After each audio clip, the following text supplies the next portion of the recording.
नमस्कार बंधुगण सप्रेम हरिस्मरण आजिर आलोचनार विषय पूर्वपटरे मुख्य द्वार केउं स्थान रे करिबा उचित। जदि आपणक घरर पूर्वपटरे मुख्य रास्ता अछि एवं आपण पूर्वपटरे मुख्य द्वार करिबा पई चाहुचंती, सर्वप्रथमे आपण जानि रखिबा उचित पूर्वपट वास्तु अनुसारे भगवान इंद्रंकर दिग एवं ए पटरु घरकू जश सम्मान इत्यादि आसी थाए। सर्वप्रथमे आपण पूर्वपटर समुदाय लंब को विचार को नियंतु, ताहाकू प्रथमे 9 भागरे विभक्त करंतु, प्रत्येक स्थान रे गोटिए लेखाए चिन्ह दियंतु।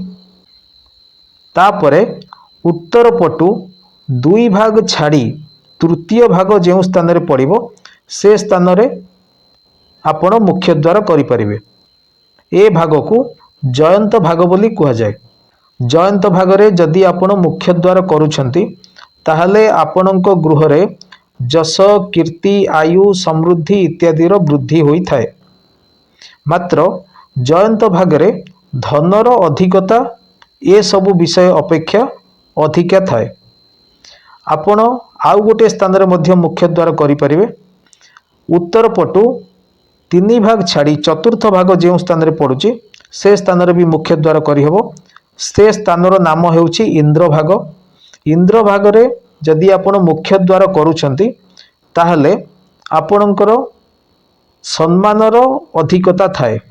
आपण एई दुईटी भागरु जो स्थान उपयुक्त विचार करिवे से स्थान रे मुख्य द्वार करिबा उचित। सर्वे भवन्तु सुखिनो। नमो बुद्धाय।